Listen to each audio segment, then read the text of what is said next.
The bomb gets planted. You look around like a kid lost in a grocery store. Do I play with my teammate? Do I push spawn? Do I go back and play lineups? You get lost. Caught like a deer in headlights. One split second, and then your life is over. We need to talk about your post plant. I commonly get players, both in high-ranking collegiate teams to low-rank solar queuers, asking me, where do I play in post plant?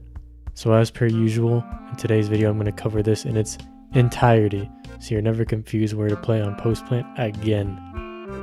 First things first, before you even think about post plant positioning, make sure all of sight is clear.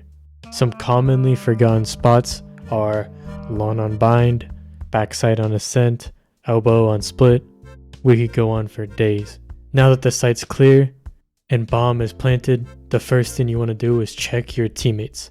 Look at the map. Is there someone late lurking? Is Reyna pushing spawn again? Play off them. Find that aggressive or weird teammate and play with them. You don't even have to make comms to have this work.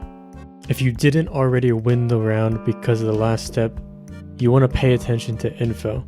Try to find when enemies are grouping up for a retake. Scan what utility they have, because enemies will be forced to go out on site and will use utility. So ask yourself, do they have darts? Do they have flashes? Do they have smokes? What abilities are in their arsenal, and where is it likely they'll use this? Where could you better position to play off this? If they have smokes and you're playing back in like A main, odds are they're going to smoke A main, and then you're going to be in a really bad position to play off the spike.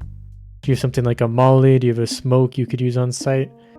Do you have a flash you can wait for them to come out somewhere to use? You should still have some sort of utility to play off of at this point. So this period is very much utility. Okay? What could you expect them to use on the retake is the question you want to ask yourself, and over time you'll be able to predict this a lot easier.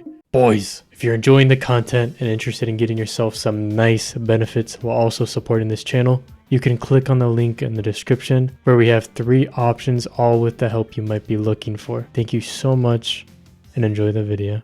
Now you've been able to hold the site for a bit, you shot the dart, they're running low on utility, and the spike is now double beeping. This is when it's time to play for time. There's only 20 seconds left on the spike and it takes 7 to defuse. Is there a spot you could reposition to play off of, or the enemy has to cross to get to bomb? Is there a gap somewhere? A spot maybe you could jump peek or just jiggle just to keep them off? This is the only time where playing passive in post plant is acceptable, because the odds of winning the round due to spike increases rapidly. This is something I covered in a lineups video that may or may not be out by now, but that's exactly why you don't want to go immediately play lineups. If you think about it, bomb just went down, and the old Brim Molly 2 lineups probably covers bomb for max 20 seconds. And if your team just gets rolled on site and you're still A main and they just smoke you off after you use that utility, you're done for. Now let's recap everything. I like to think of it as there's basically 3 stages to post plant. Okay, so spike goes down, we're finding that aggressive weird teammate to play off of. We're back on site. The enemies have grouped up outside of site, and we're preparing to counter their util, either with the util of our own or smarter positioning. And then now the spike is double beeping.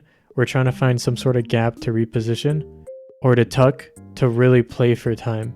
Remember that your life is actually the most valuable thing in these post plants, and just pressuring someone defusing will 9 times out of 10 just make them get off. I really hope this helps you guys. If you enjoy the content, be sure to subscribe, and if you're interested in supporting it, I just updated our Discord subscription. It's only $5 a month. I'd appreciate it so much. You get so nice benefits like direct access to me for questions, what topics I cover next, and you also get included right here at the end of the video.